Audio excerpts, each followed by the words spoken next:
Good evening, friends, and welcome to this client meet today on Saturday evening. तो आप सभी का बहुत बहुत स्वागत है ये एक छोटे से लेकिन एक इंटरेस्टिंग सेशन में आज हमसे जुड़ने का। तो एक सिंपल बट काफ़ी एक इम्पॉर्टेंट प्रेजेंटेशन के साथ मैं आज आपके सामने अवेलेबल हूँ। तो माय नेम इज़ कुलभूषण और मैं एनजे वेल्थ को रिप्रेजेंट करता हूँ और एक बहुत ही सिंपल बहुत ही यू कैन से साधारण तरीके से मैं कोशिश करूँगा कि आप सभी को एक इम्पोर्टेंट मैसेज में कन्वे कर पाऊँ। और हमारे टॉपिक का जो आज नाम है वो है म्यूचुअल फंड सही है लेकिन म्यूचुअल फंड कौन क्यों सही है। तो आपने बहुत बार सुना होगा म्यूचुअल फंड सही है के बारे में, टीवी में, न्यूज़पेपर में, अलग अलग मीडियम्स में। बट आज मैं कोशिश करूंगा आपको समझाने की ये म्यूचुअल फंड सही तो है लेकिन क्यों सही है, क्या चीजें हैं ऐसी म्यूचुअल फंड में जो इसको एक सही निवेश के ऑप्शन के रूप में आपके सामने प्रेजेंट करती हैं। तो welcome once again and let me share my screen और फिर हम लोग स्टार्ट करते हैं आज की ये चर्चा म्यूचुअल फंड क्यों सही है। तो I hope my screen is visible to all. Jasvinder, yes sir, screen visible है। जसविंदर जी, स्क्रीन विजिबल है सभी के लिए? हाँ जी, स्क्रीन विजिबल है सर, आप कंटिन्यू कर सकते हैं। Okay, thank you. So, good evening once again and welcome to this session. तो जैसा मैंने बताया आज का हमारा जो टॉपिक है वो है म्यूचुअल फंड सही है पर क्यों सही है। तो उसके बारे में जानकारी लेते हैं। तो दोस्तों, जैसा हम लोग जानते हैं कि म्यूचुअल फंड एक निवेश का एक बहुत इम्पोर्टेंट एक सिंपल माध्यम है। तो हम लोग म्यूचुअल फंड में या किसी भी दूसरे व्हीकल में निवेश क्यों करते हैं, इन्वेस्ट क्यों करते हैं?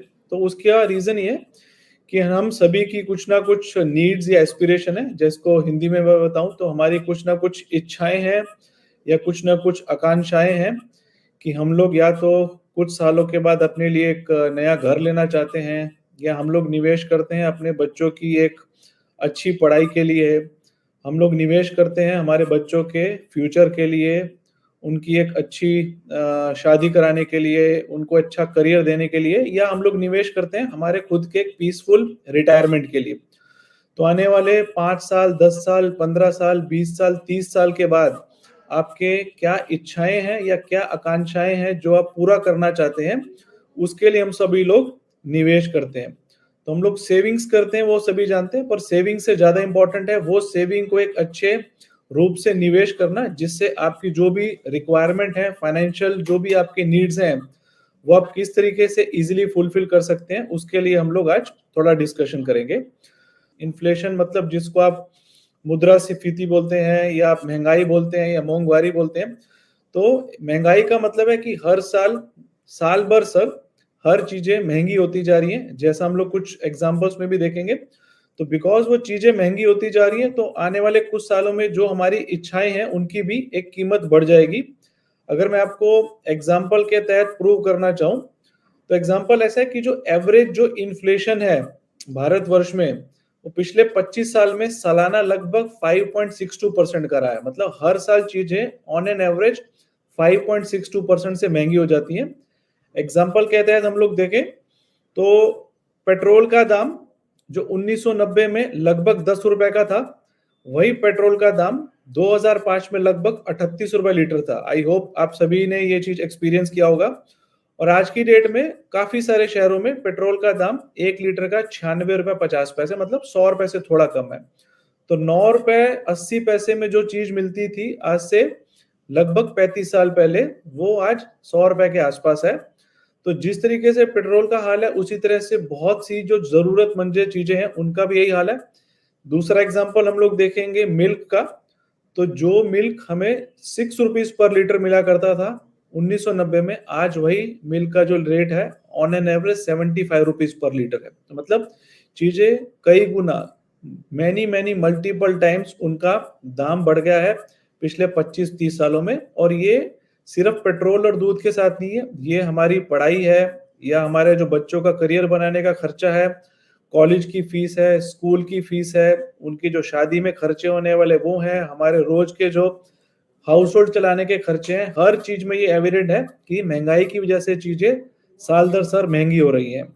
एक और मैं आपको एग्जांपल से कन्विंस करने की कोशिश करता हूं कि अगर आपके जो घर खर्च आज से 10 साल पहले किसी घर को चलाने में अगर 25,000 रुपये महीना लगता था, तो महंगाई की वजह से आज उतनी ही सुविधाओं के लिए लगभग 50,000 रुपये पर महीना घर का खर्चा है।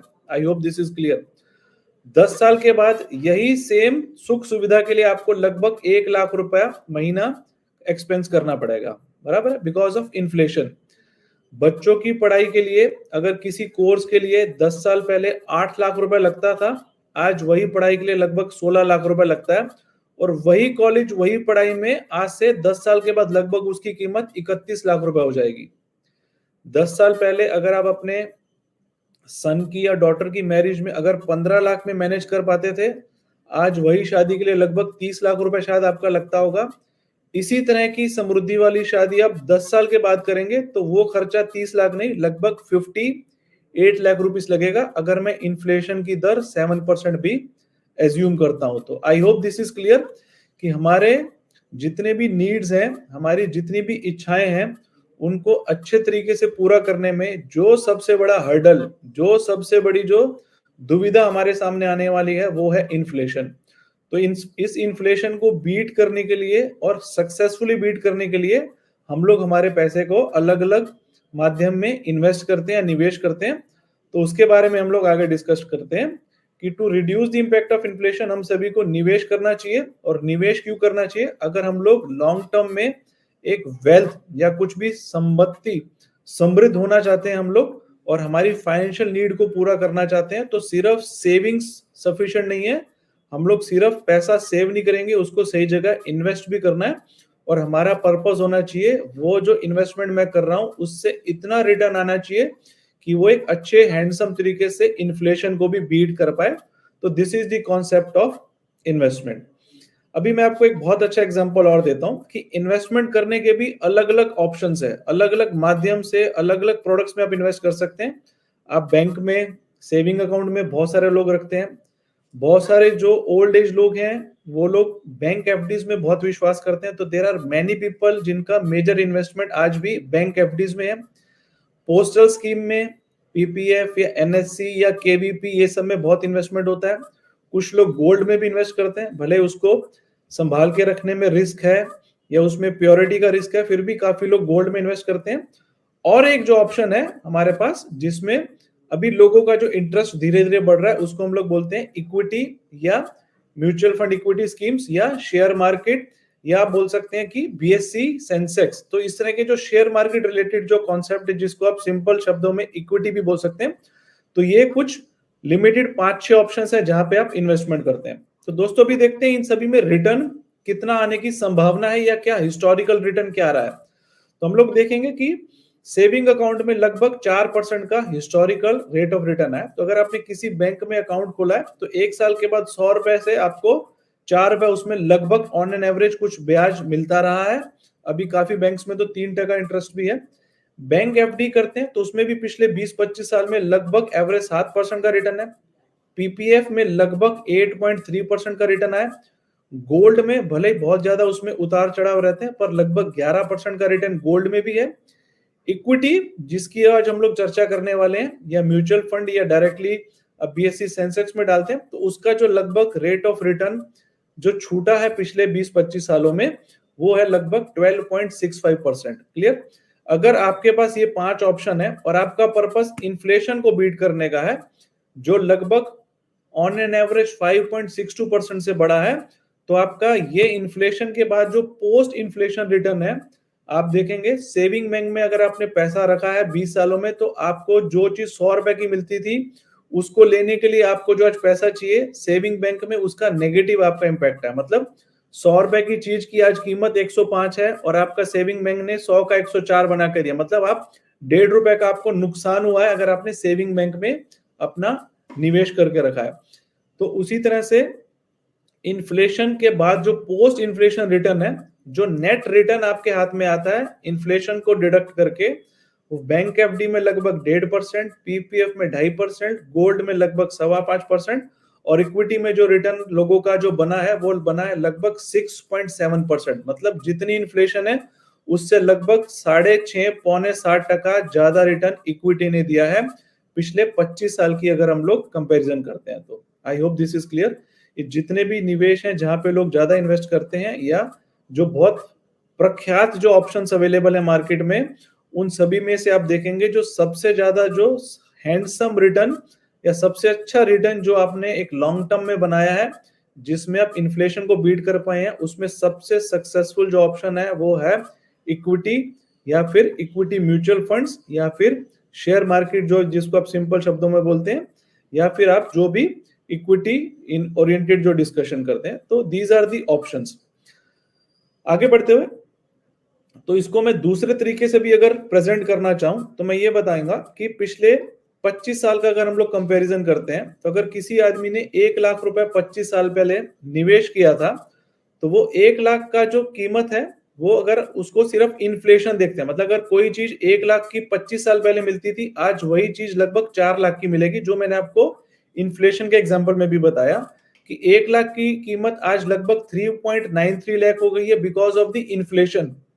उसके सामने अगर आपने निवेश किया होता तो गोल्ड में आपका 1 लाख का 14 लाख बना होता, पीपीएफ में 1 लाख का 7,30,000 बना होता, बैंक डिपॉजिट्स में 1 लाख का 5,60,000 बना होता, कंपनी डिपॉजिट्स में 1 लाख का 7 लाख बना होता। और अगर आपने सिर्फ सेंसेक्स में या इक्विटी में जो सेंसेक्स में जो 30 कंपनीज होती हैं वो आपने पोर्टफोलियो में निवेश किया होता तो आपका 1 लाख का लगभग वो 19,70,000 रुपया बना होता दोस्तों। तो मतलब जितना इन्फ्लेशन है उससे लगभग 16 लाख रुपए ज्यादा बना पाते अगर आपने 25 साल तक ये निवेश करके रखा हुआ था अपने 1 लाख का इन डिफरेंट एसेट क्लासेस। उसके कंपैरिजन में हम लोग ये चार्ट से कुछ समझ सकते हैं कि लॉन्ग टर्म में जो इक्विटी मार्केट है उसने सभी इन्वेस्टमेंट ऑप्शंस को बहुत ही सब्सटेंशियल तरीके से आउट परफॉर्म किया है, राइट। तो आगे बढ़ते हैं कि अभी तक हमने ये सीखा कि निवेश करने के लिए इक्विटी मार्केट बहुत ही एक इंटरेस्टिंग ऑप्शन है। आपको एक उसका एक पोर्टफोलियो बनाना पड़ता है या आप म्यूचुअल फंड के थ्रू भी इन्वेस्ट कर सकते हैं।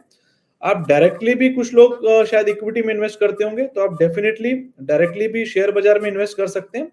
बट हमारा इतने सालों के एक्सपीरियंस के बाद मैं आपसे ये इतना चीज शेयर करना चाहूंगा कि आपको शेयर बाजार में या इक्विटीज में डायरेक्टली तभी इन्वेस्ट करना चाहिए अगर आपके पास समय हो, अगर आपके पास बहुत ही सफिशिएंट नॉलेज हो चीजों को समझने की, शेयर मार्केट को समझने की, कंपनी के प्रॉफिट को रीड करने की, आपके पास एक स्किल हो, आपके कला हो कि आप स्टॉक्स को आइडेंटिफाई सही तरीके से कर पाए, या आपके पास सफिशिएंट रिसोर्सेज हो, आपके पास सिस्टम्स हो, आपके पास टूल्स हो और आपके पास सभी साधन हो शेयर मार्केट को इवेल्यूएट करने के या शेयर मार्केट को समझने के, या अगर आपके पास जानकारी हो। और मैं जानता हूं कि हम लोग जितने भी लोग आज ये सेशन में जुड़े हैं, मेजॉरिटी ऑफ लोगों के पास ये चारों चीजों एक साथ नहीं होंगी। किसी के पास समय नहीं होगा चीजें इवेल्यूएट करने का, किसी के पास जानकारी नहीं होगी, किसी के पास स्किल नहीं होगा। आप सभी के पास अपना अपना अलग स्किल है। कोई डॉक्टर है, कोई टीचर है, कोई लॉयर है, कोई बैंक में काम करता है, कोई साइंटिस्ट है, कोई स्टूडेंट है, कोई रिटायर्ड है। पर हम सब लोगों में से मेजॉरिटी लोग इतने एक्सपर्ट नहीं है कि हम लोग खुद से किसी भी शेयर मार्केट के स्टॉक्स को इवेल्यूएट कर पाए, राइट। पर अगर आपको इन्वेस्ट करना है इक्विटी में, क्योंकि हमें तो लॉन्ग टर्म में वेल्थ क्रिएट करना है, पर हमारे पास जानकारी नहीं है, तो अगर इन चीजों का जवाब ना है तो आपके लिए म्यूचुअल फंड सही है। तो म्यूचुअल फंड सही है का मतलब है this is a very very right you can say vehicle जिसके थ्रू आप लॉन्ग टर्म में अपने जो भी नीड्स हैं, एस्पिरेशंस हैं, अगर आप वेल्थ क्रिएट करना चाहते हैं उसके लिए म्यूचुअल फंड सबसे सही माध्यम है इन्वेस्टमेंट करने का, राइट। तो म्यूचुअल फंड है क्या? आप सभी ने म्यूचुअल फंड के बारे में सुना होगा। तो म्यूचुअल फंड है क्या? म्यूचुअल फंड एक माध्यम है जिसके तहत अलग अलग इन्वेस्टर अपना पैसा एक पूल में इन्वेस्ट करते हैं और आपके द्वारा जो भी पैसा इन्वेस्ट होता है वो एक प्रोफेशनल फंड मैनेजमेंट टीम या एक प्रोफेशनल फंड मैनेजर आपके नीड के हिसाब से, आपके रिस्क के हिसाब से शेयर्स में या बॉन्ड्स में या डिबेंचर्स में अलग अलग जगह पैसा इन्वेस्ट होता है और उसमें से जो भी रिटर्न मिलता है वो आपको रिटर्न म्यूचुअल फंड के द्वारा दिया जाता है। And this is a very very well regulated market by the SEBI. तो भारत में जो रेगुलेटर है सेबी या securities exchange board of India, they are very very properly making the regulation, और उन्होंने बहुत अच्छे तरीके से कंट्रोल करके रखा है म्यूचुअल फंड मार्केट को इंडिया में, और एक बहुत ही सिंपल रिटेल लोगों का एक माध्यम है शेयर मार्केट में या डिबेंचर्स में या बॉन्ड्स में या अलग अलग जो ऑप्शंस है उसमें पैसा इन्वेस्ट करने का। और अगर आप शेयर मार्केट के एडवांटेजेस की बात करते हैं तो आपको यहाँ पे एक प्रोफेशनल टीम मिलती है फंड मैनेजर्स की, जो आपके लिए पैसा निवेश करते हैं। बहुत ही लो कॉस्ट में आपको ये सुविधा प्रदान की जाती है। बहुत छोटा इन्वेस्टमेंट अमाउंट चाहिए, आप म्यूचुअल फंड में 500 रुपए, 1000 रुपए, 5000 रुपए से लेकर अनगिनत जितना भी पैसा आप इन्वेस्ट करना चाहे कर सकते हैं। तो ये छोटा इन्वेस्टर जिसको 1000 रुपए डालना है या बड़ा इन्वेस्टर जिसको 1 करोड़ रुपए डालना है, सभी के लिए ऑप्शन अवेलेबल है। एक डाइवर्सिफाइड पोर्टफोलियो बनता है। आपके पास जो भी म्यूचुअल फंड की स्कीम में आप निवेश करते हैं, एक कंपनी में आपका पैसा इन्वेस्ट नहीं होगा, आपके पैसे को अलग अलग 25, 30, 40, 50 कंपनी का एक पोर्टफोलियो डिजाइन होता है, उसमें आपका पैसा इन्वेस्ट होता है, तो आपको डाइवर्सिफिकेशन मिलता है। तो जो लोग बोलते हैं कि आपको सभी अंडे एक ही बास्केट में नहीं रखने चाहिए, तो वही फॉर्मूला कहता है आपका अगर 1000 रुपए है, वो 1000 रुपए भी एक कंपनी में इन्वेस्ट नहीं होके पूरे पोर्टफोलियो में जिसमें 30-40 अच्छी कंपनी जो सेलेक्ट की जाती हैं प्रोफेशनल टीम के द्वारा, उसमें इन्वेस्ट होता है। और ये बहुत फ्लेक्सिबल है, बहुत ही ट्रांसपेरेंट माध्यम है, और आपको जब भी पैसा चाहिए हो डेली बेसिस पे जितने भी वर्किंग डेज है उसमें इनका एक रेट निकलता है, वो रेट पे आप कभी भी पैसा निकाल भी सकते हैं, और नया पैसा भी डालना हो तो आप उसको डाल सकते हैं। तो it is a very very simple, very transparent, very efficient, and it is a very very good performing market available in India. पिछले 25-30 सालों से भारत में लगभग 40-50 अलग अलग म्यूचुअल फंड की कंपनी काम कर रही हैं। बहुत ही बड़े बड़े फंड हाउसेस म्यूचुअल फंड में अवेलेबल हैं, जो आप हमारी टीम या आपके एडवाइजर से बात करके सीख सकते हैं। जो म्यूचुअल फंड डिस्ट्रीब्यूटर हैं वो आपको बता पाएंगे कि there are very very good branded companies who have launched their mutual fund, और अलग अलग आपकी जरूरतों के हिसाब से अलग अलग स्कीम है जिसमें आप ये पैसा निवेश कर सकते हैं। तो आपको इन्वेस्टमेंट क्यों करना चाहिए, जैसा मैंने बताया, अगर आप म्यूचुअल फंड में निवेश करते हैं तो आपकी जो इच्छा है अपने बच्चों की हायर एजुकेशन के लिए, उसके लिए आप इन्वेस्टमेंट कर सकते हैं। म्यूचुअल फंड में निवेश करके आप बच्चों की जो मैरिज है उसके लिए प्लानिंग कर सकते हैं। म्यूचुअल फंड में निवेश करके आप अपनी रिटायरमेंट प्लानिंग स्टार्ट कर सकते हैं। म्यूचुअल फंड में इन्वेस्ट करके आपके जो बाकी जो नीड्स हैं, बड़ा घर लेना, गाड़ी लेना, फॉरेन हॉलीडेज पर जाना, तो जितनी भी आपकी इच्छाएं हैं उसमें आप म्यूचुअल फंड के तहत आप सभी में ये इच्छाएं पूरी करने के लिए इन्वेस्टमेंट स्टार्ट कर सकते हैं, राइट। तो म्यूचुअल फंड क्या एक ही तरह की नीड पूरी करता है? तो जवाब है नहीं। आपकी जैसी नीड है उसके हिसाब से म्यूचुअल फंड में एक स्कीम अवेलेबल है। फॉर एग्जांपल, अगर आप बहुत छोटे समय के लिए पैसा डालना चाहते हैं और आप बिल्कुल रिस्क नहीं लेना चाहते हैं, तो म्यूचुअल फंड में जो डेट फंड्स बोलते हैं उस तरह के ऑप्शंस अवेलेबल हैं। अगर आपको रेगुलर इनकम चाहिए और आप रिस्क बहुत बैलेंस तरीके से लेना चाहते हैं, कम रिस्क लेना चाहते हैं, तो आपके पास हाइब्रिड फंड्स हैं। आपको रेगुलर इनकम चाहिए, उसके लिए हाइब्रिड फंड्स अवेलेबल है, जहां पे आपका थोड़ा पैसा डेट में, थोड़ा इक्विटी में निवेश होता है। और अगर आपको टैक्स सेविंग के लिए निवेश करना है तो ईएलएसएस के म्यूचुअल फंड है। और अगर आपको वेल्थ बिल्डिंग के पर्पज से इन्वेस्ट करना है, तो जिसके बारे में अभी तक बात करते हैं, तो हमारे पास म्यूचुअल फंड में इक्विटी फंड्स भी अवेलेबल हैं। अलग अलग तरह के फंड्स हैं। कुछ फंड ऐसे हैं जो लार्ज कैप स्टॉक्स में डालते हैं, कुछ मिड कैप में, कोई स्मॉल कैप में, कोई तीनों के मिश्रण में। तो जिस तरह की आपकी नीड है, जिस तरह का आपका रिस्क प्रोफाइल है, जितना समय के लिए आप करना चाहते हैं, उस समय के हिसाब से अलग अलग फंड्स अवेलेबल हैं। तो एक बहुत अच्छा डिसीजन ये होगा कि जो हमारे म्यूचुअल फंड डिस्ट्रीब्यूटर जो आपको इनवाइट करते हैं सेशन में, उनके साथ आप बैठ के आपकी नीड, आपकी जरूरत और आपका रिस्क प्रोफाइल और कितने समय के लिए आप पैसा डालना चाहते हैं, ये 4 चीजों के समावेश को समझाने के बाद एक डिस्ट्रीब्यूटर आपको सजेस्ट कर सकता है या गाइड कर सकता है कि आपके लिए कौन सी म्यूचुअल फंड स्कीम सही रहेगी, राइट। तो अगर हम लोग इक्विटी की बात करें, तो इक्विटी म्यूचुअल फंड में जो निवेश होता है वो सेंसेक्स की कंपनीज या जो शेयर मार्केट में लिस्टेड कंपनीज होती हैं वो है। तो अगर मैं आपको सिर्फ एक आइडिया देना चाहूं कि हिस्टोरिकली कितना रिटर्न रहा है, तो एक एग्जांपल है कि पिछले 25 साल का अगर हम लोग बीएससी सेंसेक्स का मूवमेंट देखेंगे, तो 1999 में ये सेंसेक्स था 3740 का, जो 31 मार्च को हो गया था 73,000। आज हम लोग जो जुलाई 2024 में बात कर रहे हैं, तो ये सेंसेक्स कुछ 80,000 81,000 के आसपास है, पर मार्च में ये 73,000 था। तो लगभग सालाना 12.65% का कंपाउंडेड रिटर्न आया। I hope this is clear. और अगर मैं 45 साल की आपको हिस्ट्री बताऊं तो 1979 में ये 100 था, जो 1999 में 3700 था, और 2024 31 मार्च को ये 73,000 का सेंसेक्स था, जो आज लगभग 80,000 के आसपास है। तो अगर हम लोग इसको रिटर्न के फॉर्म में देखेंगे तो जो हमारा XIRR जो हम लोग बोलते हैं, सालाना कितना रिटर्न आया, वो लगभग 12.65% का हिस्टोरिकली CAGR आया है दोस्तों। तो this is the kind of wealth which the mutual fund would have created. तो अगर आप इमेजिन करें तो 1999 में जो सेंसेक्स 3,000 का था, वो 2024 में 73,000 समथिंग हो गया। तो लगभग आप देखेंगे तो ये लगभग 22 गुना से भी शायद ज्यादा आपका पैसा मल्टीप्लाई हो गया अगर आपने 25 साल तक वो निवेश करके रखा है। तो this is the kind of wealth which has been created if you have stayed invested in the equity markets for a long point of time, right? पर म्यूचुअल फंड ये बहुत अच्छा रिटर्न दिख रहा है, पर इसमें एक बहुत इंपॉर्टेंट चीज जो आपको समझनी जरूरी है कि जो ये जर्नी होती है म्यूचुअल फंड में, वो बहुत सिंपल लीनियर नहीं होती है। It is a volatile market, because market काफी टाइम बीच बीच में करेक्ट भी होते हैं, जो आपने अनुभव भी किया होगा। तो अगर मैं आपको दिखाऊं तो ये पिछले लगभग 9 से 10 साल का अगर हम लोग मूवमेंट देखेंगे तो 2014-15 में मार्केट यहाँ पे 22,000 था, जो आज बढ़ के आप देखेंगे 80,000 के आसपास हो गया। बट ये लीनियर जर्नी नहीं रही है, बीच बीच में आप देखेंगे काफी बार करेक्शंस हुए हैं।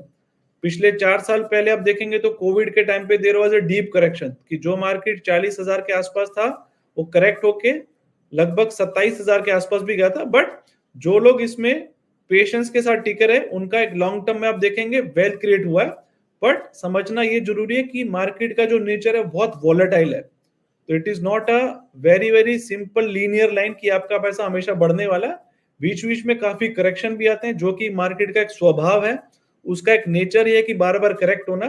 तो जो सबसे इंपॉर्टेंट क्वालिटी आप एज ए सफल निवेशक, एज ए सक्सेसफुल इन्वेस्टर आपकी होनी चाहिए, वो होनी चाहिए पेशेंस की, राइट? तो दिस इज कि अगर आपको लॉन्ग टर्म में वेल्थ क्रिएट करना है तो इक्विटी मार्केट में लॉन्ग टर्म के लिए आप निवेश के माइंडसेट से आएंगे, बिकॉज शॉर्ट टर्म में वॉलेटिलिटी की वजह से आपको कई बार लगेगा कि आपका कैपिटल भी कम हो गया। तो ये सब चीजों को थोड़ा और अच्छे तरीके से अब्सॉर्ब करने के लिए, सहन करने के लिए एक बहुत अच्छा जो माध्यम अवेलेबल है वो है systematic investment plan in mutual fund. I hope आप लोग बहुत ज्यादा आज SIP SIP के बारे में सुनते होंगे। तो SIP क्या है? SIP एक निवेश करने का बहुत ही सिंपल तरीका है। जिस तरह से आप पोस्टल स्कीम में रिकरिंग डिपॉजिट्स करते थे पहले, जिसको आप, या मंथली सेविंग्स आप करते थे, तो म्यूचुअल फंड की स्कीम में एक मंथली इन्वेस्टमेंट ऑप्शन को हम लोग SIP या सिस्टमेटिक इन्वेस्टमेंट प्लान बोलते हैं। तो वो सिमिलर तरीके से बैंक FD या बैंक RD की तरह ऑपरेट करता है। और हर महीने जैसे ही आपके बैंक में आपकी सैलरी आती है या आप कुछ भी बैंक में पैसा डालते हैं, तो हर महीने स्पेसिफिक डेट पे आपका पैसा वहां से डिडक्ट होकर म्यूचुअल फंड की एक स्कीम में इन्वेस्ट होता है। तो ये बहुत ही स्मार्ट टूल है लंबे समय में वेल्थ क्रिएट करने का, और आपका एक डिसिप्लिन बन जाता है कि अब रेगुलरली आपका पैसा सेव भी होता है और पैसा इन्वेस्ट होता रहता है। तो this is a very intelligent way कि जिस तरीके से आप इक्विटी मार्केट में पार्टिसिपेट कर सकते हैं। तो अगर मैं वापस इस ग्राफ पे जाता हूं, तो अगर आप SIP करते हैं तो आप बढ़ते हुए मार्केट में या चढ़ते हुए मार्केट में, या जब मार्केट करेक्ट हो रहा है तो हर लेवल ऑफ मार्केट पे आप निवेश करते रहते हैं। तो आपका जो कॉस्ट प्राइस होता है वो लगभग एवरेजिंग हो जाता है, जिसको हम लोग टेक्निकल भाषा में रूपी कॉस्ट एवरेजिंग भी बोलते हैं। तो थोड़ा टेक्निकल वर्ड है, तो आप अपने म्यूचुअल फंड डिस्ट्रीब्यूटर से समझ सकते हैं। पर SIP का फायदा ये है कि आप लॉन्ग टर्म में रेगुलरली सेव करते हुए, रेगुलरली इन्वेस्ट करते हुए मार्केट के अलग अलग लेवल पे इन्वेस्टमेंट करते हैं। तो एक लंबे समय के बाद आपकी जो छोटी छोटी जो सेविंग्स हैं, तो उससे बहुत बड़ा एक वेल्थ जनरेट कर सकते हैं through SIP investment plans, right? तो SIP काम कैसे करता है? आप अपने म्यूचुअल फंड डिस्ट्रीब्यूटर के साथ बैठ के जो भी आपको फंड चूज करना है, उसमें कौन सी स्कीम चूज करनी है आपके रिस्क प्रोफाइल के हिसाब से, वो आप सेलेक्ट कर सकते हैं। कितने समय के लिए आप SIP करना चाहते हैं वो सेलेक्ट कर सकते हैं। आप एक डेट सेलेक्ट कर सकते हैं कि आपको कौन सी डेट को हर महीने पैसा इन्वेस्ट करना है, और हर महीने उस डेट पे आपके बैंक से वो जो भी अमाउंट है, 5,000, 10,000, 15,000, जो भी आप डिसाइड करते हैं, आपके बैंक से ऑटोमेटिकली डेबिट हो जाता है, और उस दिन का जो भी NAV है उस पे वो पैसा इन्वेस्ट होके आपको उस NAV पे यूनिट्स अलॉट हो जाते हैं। तो ये बहुत सिंपल तरीका है SIP को समझने के लिए। तो कि आपका अगला सवाल ये हो सकता है कि हमको सेविंग्स क्या करना चाहिए। वो सेविंग्स क्या करना चाहिए वो डिपेंड करता है कि आपको पैसा या आपकी जरूरत क्या है। अब एक एग्जांपल के तहत मैं आपको समझाना चाहूं कि अगर 20 साल के बाद आप 1 करोड़ रुपए पे पहुंचना चाहते हैं कि आपकी जो नीड है वो 1 करोड़ की है, तो अगर आप किसी 8% वाले इन्वेस्टमेंट ऑप्शन में इन्वेस्ट करते हैं तो उसके लिए आपको 17,000 रुपए पर मंथ सेव करना पड़ सकता है, जो आपको शायद पोस्टल स्कीम में भी करना पड़ सकता है, क्योंकि पोस्टल स्कीम में जैसा हमने बोला कि लगभग 7.5-8% का रिटर्न आता है। तो 20 सालों के बाद 1 करोड़ पे पहुंचने के लिए आपको हर महीने लगभग 17,500 सेव करना पड़ेगा। अगर आप 10% के किसी ऑप्शन में जाते हैं तो 13,000 रुपए सेव करना पड़ेगा आपको। और अगर हम लोग जो सेंसेक्स की हम लोग बात कर रहे थे या इक्विटी मार्केट की बात कर रहे थे, अगर हम लोग हिस्टोरिकल रिटर्न को ही एक्स्ट्रापोलेट करें कि जो हिस्टोरिकली जितना रिटर्न आया उतना ही नेक्स्ट 20 ईयर्स में आता है, जो 12.64% ईयरली है, तो 10,000 रुपए पर मंथ करके भी आप 1 करोड़ पे पहुंच सकते हैं, राइट। तो कम सेविंग्स में सेम अमाउंट पे पहुंचने के लिए डिपेंड करता है कि आपने कौन से इन्वेस्टमेंट प्रोडक्ट में इन्वेस्ट किया है, राइट। तो एसआईपी एक बहुत ही सिंपल तरीका है। अगर आप ये एग्जांपल को मैं वापस समझाना चाहूं तो अगर आप 10-10 हजार रुपए हर महीने सेव करते हैं तो आपका 1 साल में सेविंग होगा 1,20,000 का, और 20 साल में सेविंग होगा लगभग 24 लाख का। वो 24 लाख रुपए 1 करोड़ बन जाता है अगर आपकी म्यूचुअल फंड स्कीम ने 12.64% एनुअलाइज या सीएजीआर रिटर्न दिया है तो, राइट। तो this is the way SIP बहुत अच्छा माध्यम है लॉन्ग टर्म में आपकी नीड को पूरा करने के लिए। और एसआईपी के बाद एक उसमें और आप एडिशन कर सकते हैं, जिसको भी एक नई सुविधा म्यूचुअल फंड में मिली है, जिसको हम लोग बोलते हैं एसआईपी टॉपअप। एसआईपी टॉपअप मतलब जिस तरह से हर साल आपकी इनकम बढ़ती है, हर साल आपकी सेविंग्स बढ़ती है, उसी तरह से आप एसआईपी भी हर साल बढ़ाते हैं तो आपका गोल जल्दी अचीव होता है या आप ज्यादा पैसा बना सकते हैं। तो एसआईपी टॉपअप एक नई सुविधा है जिसमें हर साल आप जो भी निवेश कर रहे हैं उसका इन्वेस्टमेंट अमाउंट और बढ़ा सकते हैं। फॉर एग्जांपल, अगर आपने 10,000 से एसआईपी स्टार्ट किया है और आपने उसमें 2,000 टॉपअप का फीचर अटैच कर दिया है, तो पहले साल 12 महीने आपका 10-10 हजार रुपए इन्वेस्ट होगा, दूसरे साल से 12-12 इन्वेस्ट होगा, तीसरे साल से 14-14 हजार इन्वेस्ट होगा, चौथे साल से 16-16 हजार रुपए इन्वेस्ट होगा। तो हर साल आपका जो सेविंग्स है या इन्वेस्टमेंट है वो आप 2-2 हजार से बढ़ा सकते हैं। तो ये एक सुविधा है, आपके हिसाब से आपको जितना भी अमाउंट हर साल बढ़ाना है वो आपके पास ऑप्शन अवेलेबल है। तो एसआईपी टॉपअप एक बहुत अच्छा माध्यम है आपकी सेविंग्स को और आपके इन्वेस्टमेंट को बढ़ाने का। इसका अगर मैं आपको एक एग्जांपल के तहत समझाना चाहूं तो जैसा हमने देखा था कि 1 करोड़ पर पहुंचने के लिए अगर आप 10,000 रुपए पर मंथ की इन्वेस्टमेंट करते हैं और अगर आपका रिटर्न 12.64% आया तो 1 करोड़ पर पहुंचने के लिए आपको 20 साल लगेंगे अगर आप 10,000 रुपए सेव कर रहे हैं, जो हमने एग्जाम्पल में देखा। पर अगर आपने ये 10,000 में एक एसआईपी टॉपअप अटैच कर दिया जिसके तहत आप 2-2 हजार से अपना इन्वेस्टमेंट हर साल इंक्रीज करेंगे, तो आप 1 करोड़ पे 20 साल के बजाय 15 साल में पहुंच जाएंगे, राइट। तो आप अपने गोल पे जल्दी पहुंचेंगे। दूसरा तरीका समझने का ये कि आप 2,000 रुपए से बढ़ा रहे हैं और आप 20 साल तक कंटिन्यू करते हैं तो आपका 1 करोड़ का वेल्थ क्रिएट नहीं होगा, आपका जो वेल्थ जनरेट होगा वो लगभग 2.1 करोड़ होगा। मतलब आप ज्यादा वेल्थ बना पाएंगे अगर आप टॉपअप अटैच कर देते, बिकॉज इस सुविधा से आपका सेविंग्स और इन्वेस्टमेंट दोनों बढ़ रहा है, राइट। तो ये बहुत ही रेवोल्यूशनरी तरीका है आपके गोल्स पे जल्दी पहुंचने का, या आपकी जो भी नीड है उससे ज्यादा अगर आप वेल्थ बनाना चाहते हैं तो ये बहुत ही एक रेवोल्यूशनरी तरीका है एसआईपी टॉपअप। तो एक ऑटोमेटिक तरीका है जिससे आप अपना वेल्थ जनरेट कर सकते हैं, राइट। तो म्यूचुअल फंड में एसआईपी टॉपअप के अलावा अगर आप में से कुछ लोग रेगुलर इनकम के लिए भी म्यूचुअल फंड में निवेश करना चाहते हैं तो म्यूचुअल फंड में एक SWP करके भी फैसिलिटी है जिसको हम लोग बोलते हैं सिस्टमैटिक विड्रॉल प्लान। ये आइडियली जो हाइब्रिड फंड्स होते हैं उसमें आप कर सकते हैं, जिनको बैलेंस फंड या बैलेंस एडवांटेज फंड्स भी बोलते हैं। तो आप एक लमसम अमाउंट डालते हैं और आपकी जरूरत के हिसाब से 6% 7% अमाउंट जो भी आप हर साल निकालना चाहते हैं उसके हिसाब से आप अपने म्यूचुअल फंड डिस्ट्रीब्यूटर के साथ डिस्कस करके एक फिक्स्ड मंथली अमाउंट वो आप रेगुलरली हर महीने अपने बैंक अकाउंट में पा सकते हैं SWP फैसिलिटी के तहत, राइट।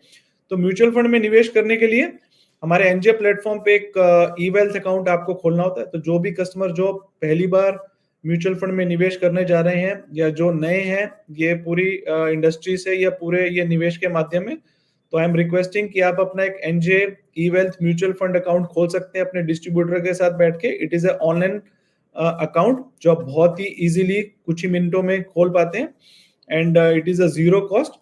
पूरा का पूरा डिजिटल ट्रांजैक्शन इसमें होता है, कोई फिजिकल एप्लीकेशन नहीं है। आप घर पे बैठे कहीं पे भी गाड़ी में ट्रेवल करते भी निवेश कर पाएंगे और आपको जो भी रिपोर्ट्स चाहिए सब कुछ ऑनलाइन डिजिटल अवेलेबल है।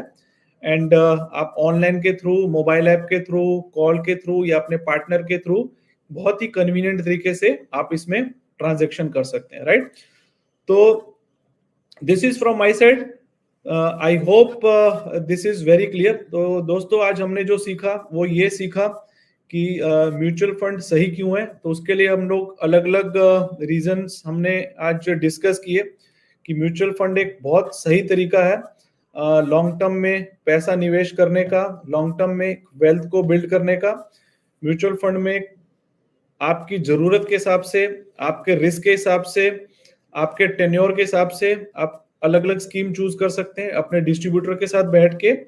और हमने देखा कि म्यूचुअल फंड में एक इक्विटी मार्केट में वॉलेटिलिटी है, उसको सही तरीके से अब्सॉर्ब करने का, सही तरीके से निवेश करने का एसआईपी सबसे अच्छा तरीका है। वो एसआईपी से आप रेगुलर इन्वेस्ट करते हैं।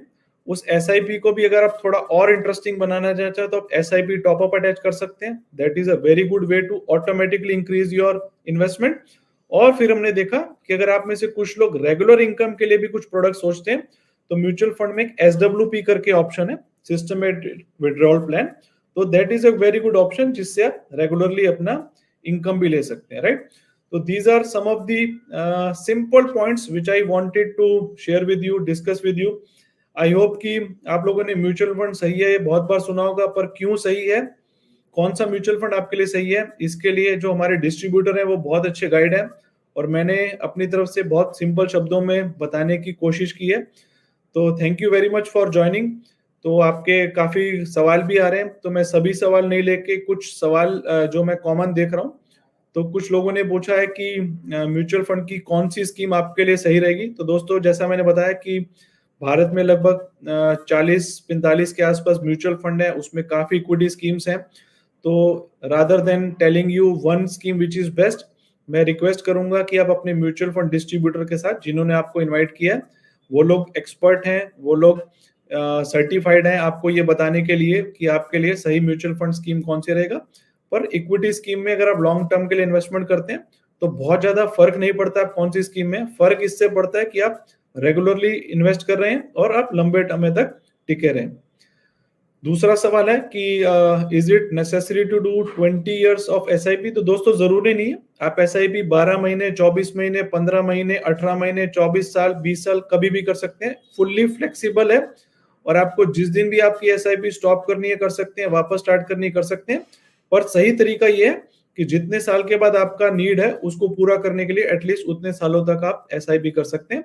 बट कोई भी इसमें बाउंडेशन नहीं है, कोई फिक्स फॉर्मूला नहीं है, इट इज फुल्ली ऑप्शनल। आप जितने समय के लिए करना चाहें वो एसआईपी आप कर सकते हैं। How much SIP is required, तो जैसा मैंने बताया कि आपकी जैसी जरूरत उस तरह से आपको निवेश करना चाहिए। तो अगर आपको बहुत ज्यादा वेल्थ बिल्ड करना है लॉन्ग टर्म में तो एसआईपी अमाउंट ज्यादा चाहिए। अगर आप कम करना चाहें तो कम चाहिए। अगर आप मिनिमम पूछ रहे हैं तो मिनिमम आप 500 रुपए पर मंथ से भी एसआईपी स्टार्ट कर सकते हैं और मैक्सिमम कोई लिमिट नहीं है, दैट यू कैन डू। तो फाइनली एक क्वेश्चन जो कुछ लोग पूछ रहे हैं कि should we wait for market correction. तो दोस्तों बहुत मुश्किल है ये सवाल का जवाब देना कि nobody can predict the market movement. तो मार्केट कई बार इरेशनल भी रहता है, तो मार्केट कई बार रेगुलरली अप ट्रेंड में दिखता है, then there are corrections also. तो बहुत मुश्किल है ये पिन पॉइंट करना कि कौन सा सही लेवल है मार्केट में इन्वेस्ट करने का। मेरा सिंपल जवाब ये होगा कि अगर आप लॉन्ग टर्म के लिए इन्वेस्टमेंट कर रहे हैं तो बिल्कुल फर्क नहीं पड़ेगा कि आप आज से एसआईपी स्टार्ट करें, 6 महीने के बाद से स्टार्ट करें या आप 6 महीना पहले से करते, तो it is going to be a very very small difference in your overall wealth after 20 years. तो 20 साल के बाद आप अपनी वेल्थ देखेंगे तो ये फर्क नहीं पड़ेगा कि आपने जुलाई 24 में एसआईपी स्टार्ट किया था या अगस्त 24 में किया था या जनवरी 24 में किया था। तो ये बहुत शॉर्ट टर्म में आपको डिफरेंस दिख सकता है, पर लॉन्ग टर्म में बहुत ज्यादा आपको इसमें फर्क नहीं दिखेगा, right. So thank you very much to all of you for joining this session on Saturday evening. तो मैं आशा करता हूं कि ये कुछ पिछले 20-25 मिनट में जो भी मैंने आपसे बात किया सिंपल शब्दों में, वो आपके लिए हेल्पफुल होगा. प्लीज आप अपने म्यूचुअल फंड डिस्ट्रीब्यूटर के साथ बैठ के आपकी जरूरतों के हिसाब से अपना SIP या SIP टॉपअप या SWP अकाउंट वो स्टार्ट कीजिए. रेगुलरली उसमें इन्वेस्ट कीजिए. शॉर्ट टर्म में मार्केट करेक्शन से घबराएं नहीं, बिकॉज हम लोग लॉन्ग टाइम या लंबे समय के लिए निवेश कर रहे हैं.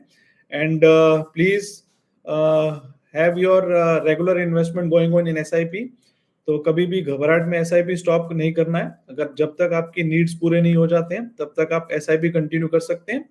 एंड म्यूचुअल फंड डेफिनेटली एक बहुत अच्छा, या मैं बोलूंगा one of the best option available है. इसीलिए जितने भी लोग हैं बाजार में जिनसे हम मिलते हैं या मीडिया में देखते हैं, तो इस बात में कोई भी दो राय नहीं है कि म्यूचुअल फंड सही है.